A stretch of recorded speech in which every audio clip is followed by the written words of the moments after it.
Buenas, buenas, buenas, buenas, buenas, buenas. Acá estamos, otro domingo. La verdad que le puse más entusiasmo del que realmente tengo al tantas buenas en este domingo. ¿Y por qué voy a aprovechar mucho más de lo que yo pueda decirles, lo que pueda contar o aportar el entrevistado? Muchos de nosotros, los que estamos frente a un micrófono, frente a una cámara, frente a una computadora, sentimos que en estos momentos nos faltan palabras o ideas o análisis para describir lo que estamos viviendo. Y honestamente no lo sé, se lo voy a preguntar, si esto tiene que ver con la falta de gente que esté pensando con agudeza este periodo tan particular de la Argentina. A veces hay aportes que nos ponen de muy buen humor, como por ejemplo saber que Santiago Kovatlov tiene un nuevo libro que está saliendo ahora y que se llama La Suma de los Días, filósofo, ensayista, poeta, traductor y para mí una de las mentes más lúcidas que tenemos hoy, que nos acompaña en este domingo. ¿Cómo estás, Santiago? Hola Romina, buen día, ¿cómo estás? Bien, buen día. Pidiéndote ayuda. Mirá cómo arranco. Bueno, Pidiendo- déjame ser orquestal y vayamos juntos en el esfuerzo por comprender dónde estamos. Creo Bien. que esta posibilidad de diálogo es más rica que cualquier monólogo. Bueno, vamos a intentarlo. Bueno, primero la bienvenida al nuevo libro, Gracias. Sí. La suma de los días, que está saliendo ahora, ¿no? Junio, el Sí, primero. el primero de junio ya va a estar en la calle, es una autobiografía, entiendo yo, nacida de un diario. Yo llevé en los últimos 40 años un diario y en un momento decidí terminarlo. No quería que fuera póstumo. No. Entonces yo mismo le puse fin al cumplir 81 años y luego, releyéndolo, me di cuenta que mucho más que un texto destinado a mi familia, era una autobiografía de mi vocación. Es decir, todo aquello que a lo largo de estos últimos 40 años me permitía comprender cómo había desplegado, cómo había explorado mi vocación de escritor en la poesía, en el ensayo, en la lectura, en la enseñanza. Y de esa manera hice una selección de aquellos testimonios que a lo largo de esos 40 años me parecía podían contribuir a construir una semblanza posible de lo que yo había hecho de mí. ¿Cuál era el formato de ese, digamos, originario de ese diario? Un Cuaderno. cuaderno que mi padre me regaló con muchas hojas, muy hermoso, y allí fui anotando tantas cosas que me parecían oportunas, así como también te confieso, hubo años en los que prácticamente no anoté nada. Así pasaron 40 años. Y ese cuaderno, digamos, fue recopilando es parte de estos 82 años, ¿no? ¿82? Sí. Así es, así es. Ese fue el cuaderno que dio origen a la suma de los días. Y Kovatlov, si te pregunto, perdón que lo estoy tuteando, Kovatlov, pero bueno, Y sí, ¿cómo arranqué no me así, vas a tutear? arranqué así. ¿Qué Em, puede haber entre nosotros más que una diferencia de 40 años, no? Nada, absolutamente nada. Santiago, ¿qué da la suma de los días de Kovatlov? Mira, es muy difícil que yo mismo pueda tener una visión suficiente de lo que el libro puede dar, pero sí puedo decirte lo que representa para mí el leerlo. Yo después de haberlo compuesto, lo leí entero antes de entregarlo a la editorial y lo que advertí es que pude ser fiel a mi vocación, que es el libro de un hombre para el cual escribir es imprescindible, la aventura de pensar emocionante y que siempre puede más el esfuerzo por comprender que la decepción ante lo oscuro. Ahora, es algo que no sé, acá es la parte de pensar juntos, digo, un atrevimiento de mi parte, teniendo en cuenta que está Santiago No, del otro lado. sí. Se está ejercitando poco, digamos, ¿no? El pensamiento crítico, la mirada más aguda, este tratar de entender aún a costo de que eso que veamos sea una oscuridad absoluta, se está haciendo muy poco.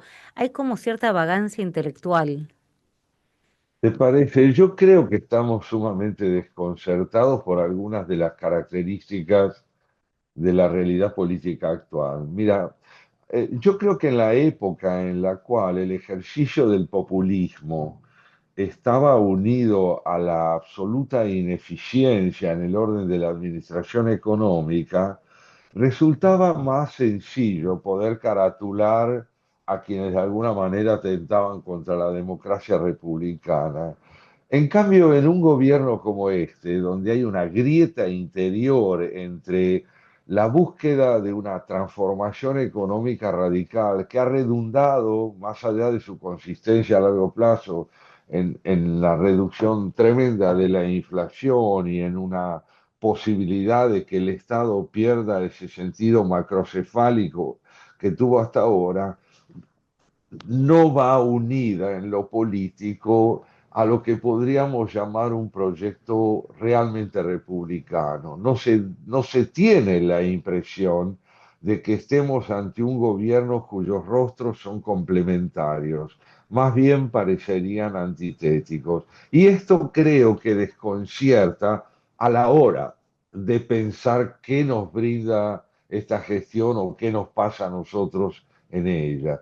Esta disociación entre eficiencia y despotismo, entre lo que podríamos considerar la búsqueda de una eficacia administrativa y una dificultad muy honda para sostenerse en el campo de la interlocución política por parte del oficialismo, ha creado algo muy impresionante a lo que creo que vos te referías al comienzo, una pobreza conceptual muy grande. No tenemos categorías para terminar de caracterizar en conjunto, interdependientemente, todo lo que estamos viendo. Ahora, Santiago, justo no, no tenemos categorías, lo pusiste, por supuesto, en palabras mucho más claras que las que yo estaba tratando de ponerlo. No tenemos categorías y eso nos desconcierta. Y vos decías, tal vez era más fácil hacerlo con el kirchnerismo, ¿no? Poder Así es. darle una categoría y eso también permitía, digamos, pararse desde un lugar crítico, sabiendo qué era exactamente lo que se le estaba criticando. Vos fuiste muy crítico del Exactamente. kirchnerismo. Sí, yo fui crítico del kirchnerismo porque desde una perspectiva republicana, como la que yo creo tener, el kirchnerismo aparecía con un rostro muy homogéneo, todas sus partes eran perfectamente complementarias. Lo que hacía en el campo cultural era correlativo de lo que hacía en economía. Lo que hacía en el terreno discursivo o en la comunicación era correlativo de lo que proponía en el orden político. Entonces, yo te diría, este semblante A ver, ahí lo perdí.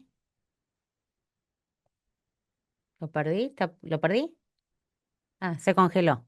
Ahí vamos a... de inicio Sí. de eso, suele ser una frase muy divulgada, muy común, muy difundida, que dice, no, pero no critiquemos los malos modos de este gobierno, su lenguaje cloacal, porque si debilitamos con eso la fortaleza que tiene el gobierno, corremos el peligro de que vuelva el kirchnerismo, sin advertir, a mi modo de ver, que el kirchnerismo está de regreso como cultura política en el modo como procede el gobierno desde el punto de vista de su concepción del adversario o de la oposición, en su concepción de lo que es la educación y la salud pública.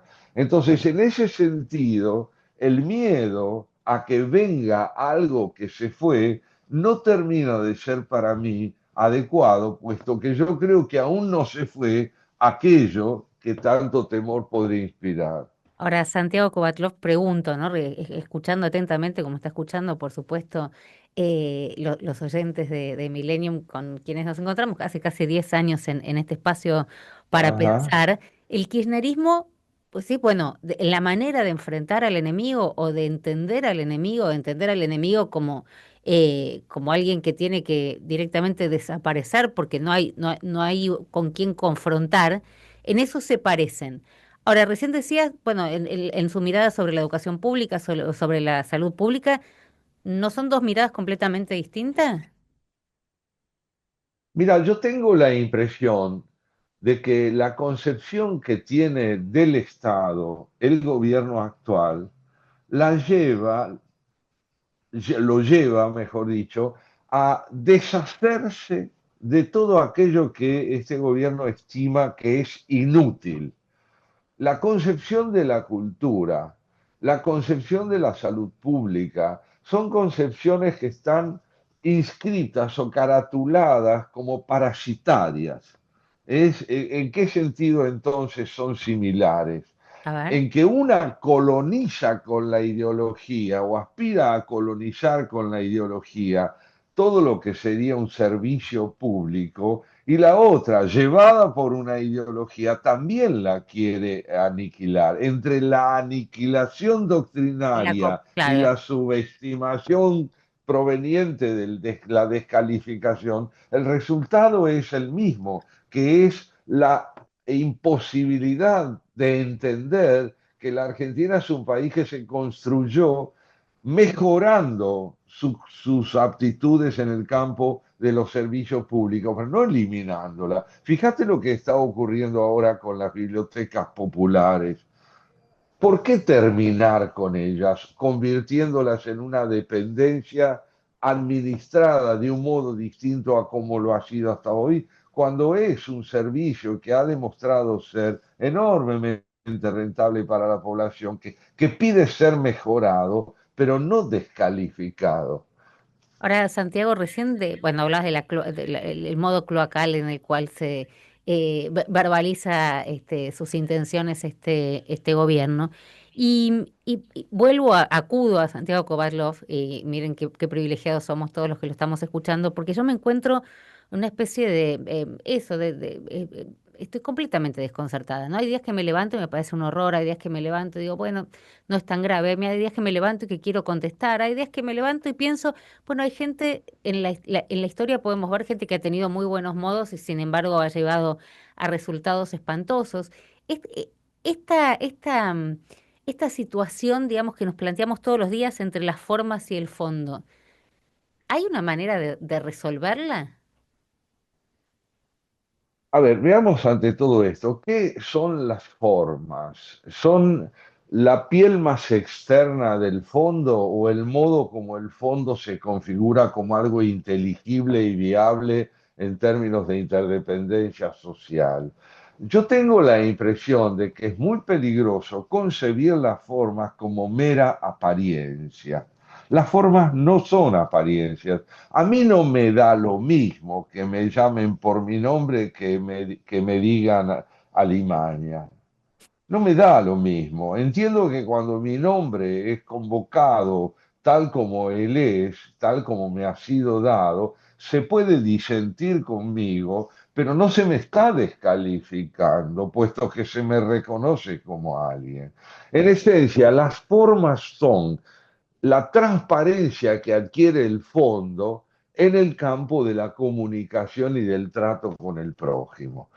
Entonces, ¿qué es lo que nosotros quisiéramos desde una perspectiva republicana? ¿Qué es lo que quisiéramos? Que el gobierno deje de actuar de ninguna manera, sino que aprenda a integrar en su modo de tratar, aprenda a integrar lo que va logrando con aquello que descalifica a priori de una manera verdaderamente estéril. Por ejemplo, A yo ver. tengo la impresión de que muy buena parte de la ciudadanía está de acuerdo con la política económica de este gobierno, pero también estoy persuadido de que buena parte de toda esa gente que está de acuerdo con el gobierno en lo económico mira horrorizada y angustiada la pérdida de consistencia ética en el campo de la política a raíz de los procedimientos que muchas veces emplea el gobierno. Entonces, pierde capital social cuando no traslada a lo político aquello mismo que en lo económico suscita adhesión. Ahora, Santiago, esto que estás planteando, que es, nada, iba a tomar nota, la vieja usanza, pero dije, bueno, vamos a tener el registro de la nota cuando querramos volver a escucharlo a Kovatlov. Digo, yo te escuchaba muy, muy atentamente y pienso en cuántos plantean, ¿no? Sobre todo, digamos, del lado más libertario, anarcocapitalista, como quieran llamar a esta gestión de gobierno, que ni siquiera sabemos, digamos, qué nombre ponerle al espacio. Em, a mí me han planteado muchas veces en un tema que sé que te convoca y del que, bueno, te has posicionado de manera muy clara. Entonces me han dicho funcionarios de este gobierno, Santiago, ¿eh? Bueno, pero mirá, los nazis tenían buenos modos, por ejemplo, ¿no? Eran hombres de la cultura, eran hombres de la música, eran hombres que habían... Y tenían muy buenos modos, y sin embargo terminó en Auschwitz o Bergen-Belsen o todo lo que sabemos. Cuando te plantean esto, o vos preferís buenos modos y una inflación del 200%, o que por ahí te zamarreen y le digan mandriles, basuras y todo lo que nos dicen, pero con una inflación del, no sé, 2,8, 2,7. ¿Es tramposo ese planteo? Para mí es falso. En primer término, los nazis no tenían buenos modos, ejercían un poder despótico sobre todos aquellos a los que despreciaban y en ese rubro del desprecio cabían no solo los judíos, sino esencialmente todo el que no estuviera de acuerdo con su planteo totalitario. Entonces, no se trata de contraponer buenos modos a eficiencia, Ah, diciendo más vale ser un salvaje eficiente que ser una persona educada e ineficiente. ¿Quién dijo? ¿Quién dijo? ¿Dónde está probado históricamente que la educación de un Churchill está reñida con la eficiencia? Se trata de no generalizar. Las generalizaciones son nefastas porque llevan a justificar disyunciones, extremismos, polarizaciones que no son necesarias. Hay una pregunta que hay que hacerle a los defensores de la mala educación y es ¿qué se gana con ella? ¿Qué se gana con ella? ¿A quién está dirigido ese modo de expresarse? ¿Por qué la polarización entre eficiencia y educación es imprescindible para gobernar cómo? ¿Qué capacidad de pensar implica el esquematismo conceptual? ¿Hasta dónde este modo de proceder no se inclina por las consignas más que por las ideas? ¿No se está convirtiendo en fantasma a todo aquel al que se dirige uno de este modo, exigiéndole subordinación a lo económico para poder sostenerla a esa subordinación la existencia de un lenguaje como el que yo llamaba cloacal? ¿A quién beneficia esta disyuntiva sino una polarización que desemboca en la subordinación obediente y la falta de espíritu crítico? Para Santiago, en estos 82 años, bueno, es un poco, digamos, no sé, a partir de qué momento uno toma noción del contexto en el que vive y lo empieza a analizar, un hombre como vos, pero a lo largo de muchísimos años, ha visto las distintas reacciones de la sociedad argentina frente a los diferentes gobiernos o regímenes que hemos transitado. Y es una sensación, desvergonzadamente la comparto con vos, que medio me persigue, que es que no solamente es el gobierno, sino que el gobierno instaló algo que estaba en la sociedad. Un ejemplo. Hoy veo, digamos, que se puede ser antisemita sin ponerse colorado. Cosa que no sucedía. Yo no creo que el antisemita haya cambiado. Bueno, sí, después del 7 de octubre, ¿no? Se ha acentuado Ujú, muchísimo. Pero no creo necesariamente que sí. haya cambiado de parecer, sino que ahora lo puede decir y no tiene costo. Que decir barbaridades respecto de no sé, los sectores vulnerables y llamarlos como en muchos casos se lo llama públicamente, no tiene costo. Que ser facho, digamos, con la peor connotación que puede tener esa palabra, no tiene costo. Se dice cualquier cosa hoy y pasa. Así es, pero esto, como bien señalas, me parece a mí, proviene de una experiencia muy anterior a este gobierno, que en todo caso se radicaliza y que el gobierno en su momento empieza a aprovechar. El desprendimiento del lenguaje entendido como transmisión de matices, el desprendimiento del lenguaje como transmisión de matices, empieza con el uso generalizado de ciertos estigmas. Por ejemplo, voy a usar términos duros, pero estoy Sí, ilustrando lo que sí, digo. sí, sí. Yo me encuentro con un amigo y le digo, ¿qué tal, boludo? ¿Cómo andás? Pero a ver, ¿qué quiero decirle con esto? Que un término que en otro momento servía para descalificar a alguien, hoy sirve también para expresarle afecto y ternura. Cuando alguien me gusta o lo admiro, lo llamo hijo de puta. Claro. Pero ¿cómo? ¿Pero qué quiere decir? ¿Qué quiere decir esta reducción, esta jibarización brutal del lenguaje a un repertorio tan limitado de términos como para que no advirtamos que se está dejando de pensar, porque pensar es tener sentido del matiz? En consecuencia, esto que viene de lejos, esto que de alguna manera tiene que ver con una práctica argentina muy acentuada en el tiempo, pero no solo argentina, tiene que ver con la ideología. La ideología es el momento en que los conceptos se cristalizan y adquieren un valor inamovible.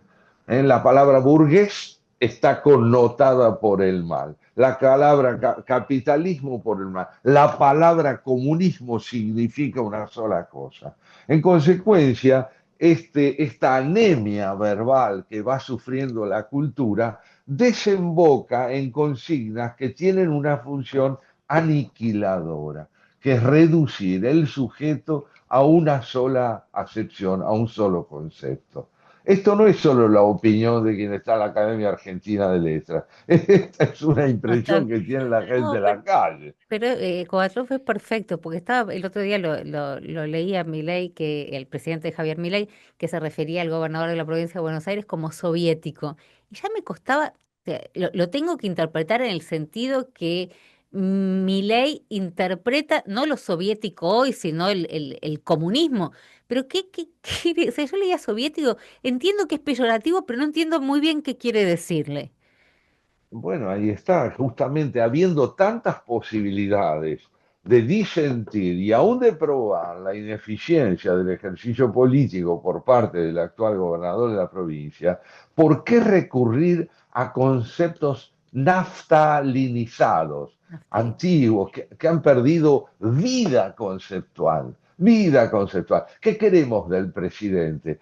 Que ponga de manifiesto la misma contundencia, el mismo ingenio y la misma capacidad que en otros órdenes como el económico puede demostrar en el ejercicio de la política, porque si la política no se afianza como espacio de convivencia y como espacio de consenso, fatalmente va a afectar la economía.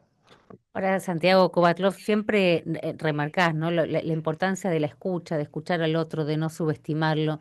¿En qué momento como sociedad pudimos ejercitar más esa faceta? Y entiendo que eso nos ha hecho crecer, ¿no? Que el diálogo siempre, y lo planteabas al principio de la charla, que acá hay un no diálogo, y el diálogo siempre nos hizo crecer, pero trataba de pensar en qué momento de la historia argentina hubo un respeto por el otro en términos de escucharlo, no subestimarlo y respetar su posición, más allá de que no se esté de acuerdo.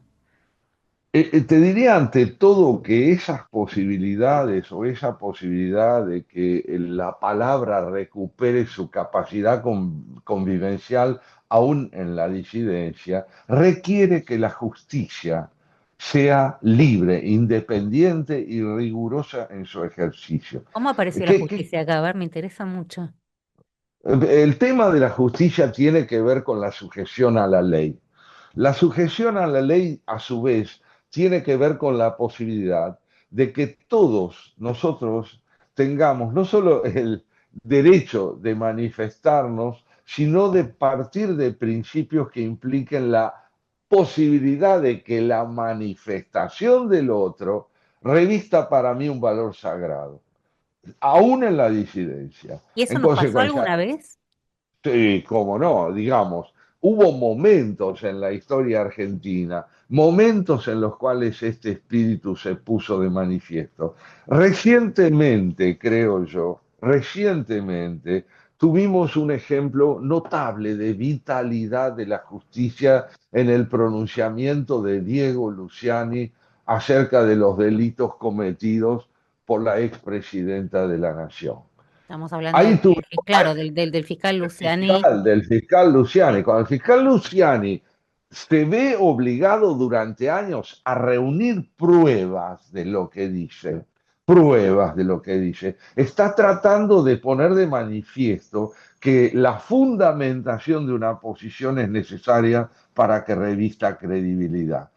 Pero si al mismo tiempo la justicia pasa a estar subestimada, a pertenecer al campo de lo negociable, allí es donde justamente desaparece, aunque retóricamente subsista. En el plano legislativo hemos tenido momentos notables en los cuales esto se produjo. La condena de los dirigentes de la última dictadura militar, del proceso llamado de reorganización nacional, el modo como la justicia procede al querer y deber probar lo que dice, está poniendo de manifiesto una vitalidad de la palabra sana por oposición a la palabra puramente retórica. Sana es la palabra que fundamenta su sentido. Enferma es la palabra que pretende tener sentido sin estar fundamentada. Entonces, hay momentos en nuestra vida legislativa en que esto ocurría. Yo recuerdo manifestaciones de Mario Negri, un radical Mirá, extraordinario. sí. Recuerdo perfectamente, y por haber leído, no por haberlo escuchado, a Palacios. Recuerdo el modo como el presidente Alfonsín se manifestaba. Recuerdo discusiones que han tenido lugar en el Palacio Legislativo, en cualquiera de sus dos dimensiones, en el campo de los diputados o de los senadores, donde la necesidad de fundamentar lo que se decía no había ni podía dar lugar al insulto o a esa barbarie gesticular que tantas veces encontramos. Entonces, No, podemos decir, no, no digo que ahora se invitan a duelos de exámenes toxicológicos para ver quién consume. Eso es lo que escuchamos hoy es, en la Cámara.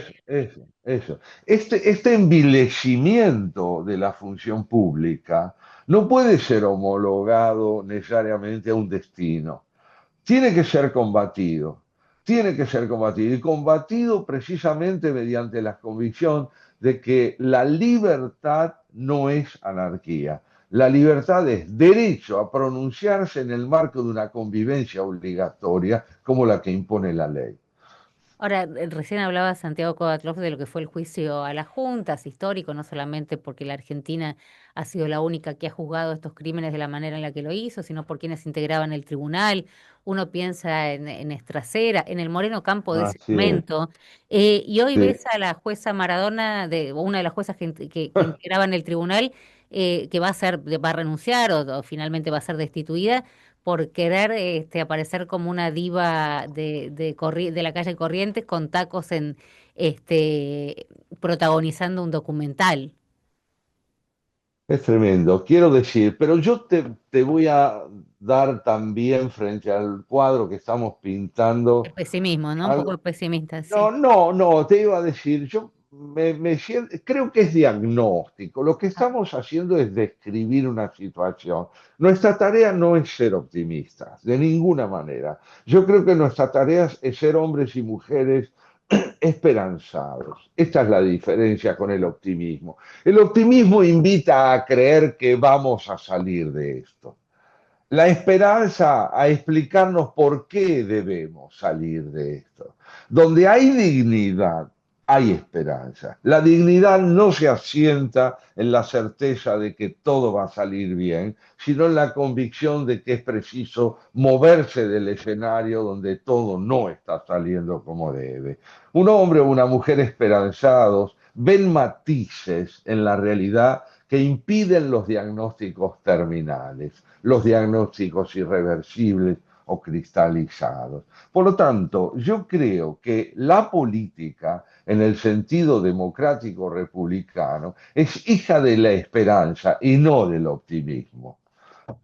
Ahora, cuando escuchás, Santiago, no sé si te había pasado en alguna otra oportunidad, pero un gobierno con rasgos, particularmente la conducción, ¿no? Tanto Javier Milei como su hermana, secretaria general de la presidencia y compañera incondicional, en este proceso, estos rasgos de misticismo, algo de mesianismo, cuando él se planta en el lugar de haber sido el elegido para llevar a cabo esta tarea por una fuerza superior, que cualquiera que tenga que negociar con él o discutir con él es muy difícil, ¿no? Termina casi, diría, perdiendo de entrada, porque ¿cómo se discute con alguien que realmente, digamos, ¿no? Y esto no tiene, no es una chicana, se percibe el elegido convencido de que uno de los perros se lo reveló de esta manera.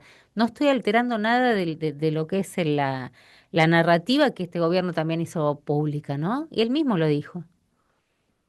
A mí siempre me interesó mucho la cercanía del presidente Milei con el judaísmo. Me llamó la atención y me evidenció también una sensibilidad por parte de él hacia lo que yo creo que es medular en el judaísmo, que es la dimensión sagrada de la interpretación. En el judaísmo, interpretar es responsabilizarse con el propio pensamiento ante lo que podríamos llamar una realidad divina, ante lo que podríamos llamar un repertorio de normas éticas o de principios éticos. Entonces, yo no entiendo muy bien, no entiendo muy bien cómo se concilian en su espíritu esta vocación, yo diría, esta apertura tan interesante de él hacia lo judío y el campo de pensamientos inflexibles sobre una supremacía personal. Eso no lo entiendo. Siempre me resultó interesante pensar en cuántos valores del judaísmo podían enriquecer la vida de cualquiera, como cuántos valores del cristianismo pueden proceder en ese mismo sentido. Pero lo que nunca entendí es cómo se concilia la vocación de diálogo, la interpretación, el espíritu, digamos, orientado hacia la convivencia con el prójimo, con estos otros ideales autocráticos o de suficiencia. Y es raro preguntarle a Kovatlov, ¿no? Si sumamos los días de Kovatlov, preguntarle si esto lo asombra, lo asusta, en el plano más personal, digamos, esta etapa de la Argentina, después de todo lo que has vivido, y que uno puede ir a este libro, este cuaderno que le regaló el padre, donde hacen todas estas memorias. eh, en lo más personal, y uno piensa, Kovatlov está de vuelta, Kovatlov ya no, nada lo sorprende, Kovatlov No. no se asusta, ¿no? Porque estamos muchos muy preocupados, esa sería, ¿no? ¿Cómo termina esto? ¿Cómo termina esto? Como si fuese un experimento que nos tiene a nosotros, ¿no? Lamentablemente eh, como canal para llevarlo adelante. ¿Cómo lo encuentra Kovatlov el gobierno de Javier Milei? Yo te diría que hay aspectos del gobierno de Javier Milei que a mí me parecen redundantes porque prolongan en el tiempo concepciones de lo político que provienen de la configuración populista, de algo que yo ya conocía. Ahora, si un gobierno fue capaz de llevar adelante en lo económico las transformaciones que inició Javier Milei, yo no puedo menos que mirar con expectativa la posibilidad de que ese mismo espíritu de sanación, de cura, de realismo, se proyecte sobre el campo político. Quisiera que eso ocurra, me gustaría que eso ocurra, porque veo que en un orden fue posible y no veo por qué no puede serlo en el otro. No veo por qué necesariamente la derrota de la inflación tiene que ser la derrota del espíritu de convivencia. Ahora, Santiago, ¿qué te pasa también, digamos, frente a una gestión que entiende que la cultura es un gasto y no una inversión? Que Bueno, siempre ha estado claro desde el precisamente, principio, ¿eh? sí, es justamente lo que te decía. Yo tengo la impresión de que tenemos que entender ante todo que la cultura no es ni la literatura, ni es las bellas artes, ni la música, ni la ciencia en forma aislada. La política cultural es la que permite integrar manifestaciones distintas del espíritu crítico y del espíritu creador. Porque la ciudadanía, es decir, lo que queremos ser nosotros, ciudadanos, nos nutrimos de esa cultura entendida como distintas expresiones convergentes de una misma voluntad crítica, creadora y de convivencia. ¿Qué es lo que la ciencia ante todo propone? La ciencia propone situarse ante los problemas que genera la realidad con un espíritu de paciente investigación y búsqueda de consenso. ¿Qué significa estudiar letras sino poder desplegar una voluntad de comprensión en la que yo me pueda pronunciar sobre lo que leo y sobre lo que aprendo desde un punto de vista personal para intercambiar con otros impresiones que impliquen la valoración de lo que estamos estudiando? Cultura es espíritu crítico unido a libertad y don de convivencia. La cultura no es otra cosa que civismo bien ejercido. Y eso parece molestarle, digamos, al gobierno. Ahora, no puedo dejar de preguntarte por el rol de los intelectuales, ¿no? Algunos se preguntan dónde están, están apaciguadas esas voces, se los escucha menos. Mira, yo creo que si se persigue como se persigue al periodismo, es porque el periodismo está ejercido con un profundo espíritu intelectual también. ¿Cómo puede ser que una figura como Jorge Fernández Díaz, en el caso de un escritor que es un intelectual y que escribe sus columnas, pueda ser pensado como alguien que no ejerce su pensamiento, sino solo la difamación, mientras es reconocido por los reyes de España que le van a entregar ahora el premio que ganó por sus crónicas periodísticas? No, hay en el periodismo argentino inteligencia en acción. El disenso, la no coincidencia con aspectos de la conducta del gobierno no implica ausencia de intelectuales. Eso sería hacerle el juego a quienes creen que quienes escriben no coincidiendo con el gobierno ejercen la ausencia de pensamiento. No, no, yo creo que el pensamiento es el terreno que promueve el disenso y la coincidencia con distintos y diferentes aspectos de la gestión de gobierno y de la oposición también. En la oposición política yo noto justamente una esterilidad conceptual que no veo en el caso de los intelectuales, porque la ruptura, la fragmentación, la ineptitud para el diálogo aparecen mucho más en el campo partidario que estrictamente en el campo intelectual. Ahora, si uno se pone digo, a veces pienso que he planteado, digo, mis desacuerdos con muchos de los intelectuales que han militado en el espacio del kirchnerismo, pero hoy, te voy a ser muy honesta, viendo el manejo, digamos, quiénes serían hoy quienes rodean en el pensamiento a Javier Milei, o, esta gente de redes, Danan, el gordo Dan, el trampista y esta gente, ya hasta un poco te digo que se los extraña. Digo que estaba mal criticándolos, ¿no? Porque, bueno, por lo menos se trataba de hombres y mujeres súper inteligentes que hacían planteos, tal vez para mí en algunos momentos demasiado fanáticos pero que tenían una formación. Hoy hay un culto a la ignorancia. Bueno, estamos delante precisamente de una disociación, como te decía Sí, es la al palabra comienzo. que recorrió toda la Es un charla, sí. Sí, es un término que me parece imprescindible en una conversación como esta, porque estamos, digamos, ante un bicefalismo, ¿no? El dios Jano, el dios latino, que representaba las dos caras sobre un solo cuello, mirando hacia un lado y hacia otro, representando la guerra y la paz, era un dios que de alguna manera se presentaba como una figura de disyunción muy trágica. Todavía no estamos a un año y pico de gestión ante un gobierno que supere esa disociación. No lo vemos, no lo vemos.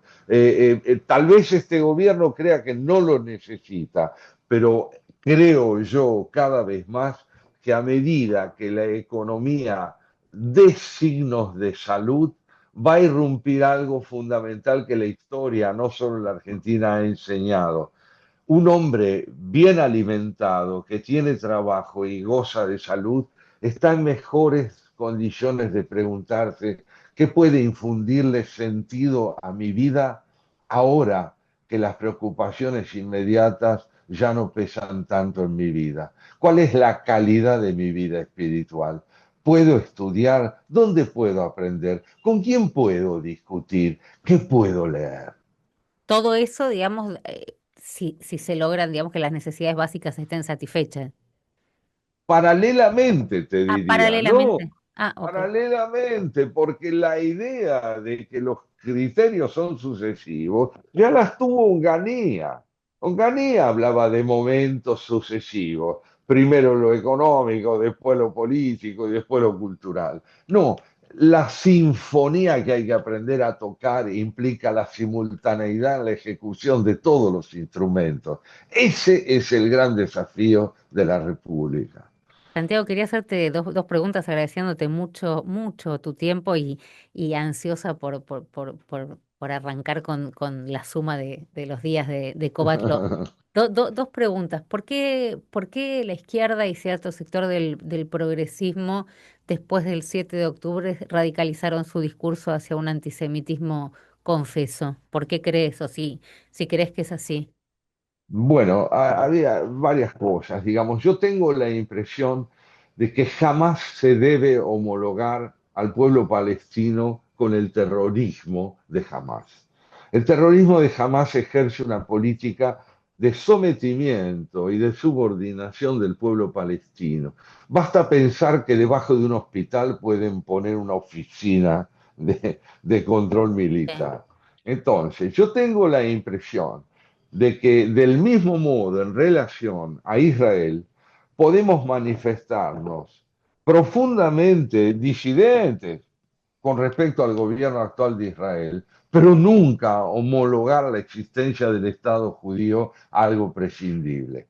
Mientras el terrorismo sostenga que la inexistencia de Israel es imprescindible, habrá enfrentamiento con quienes aspiran a esa aniquilación. El día que el Estado de Israel sea reconocido como legítimo, como legalmente constituido y legítimamente existente, pues entonces podemos disentir con su orientación, no con su existencia. Hoy lo que se cuestiona de manera arbitraria e irresponsable es la existencia del Estado judío, homologándolo a un Estado genocida.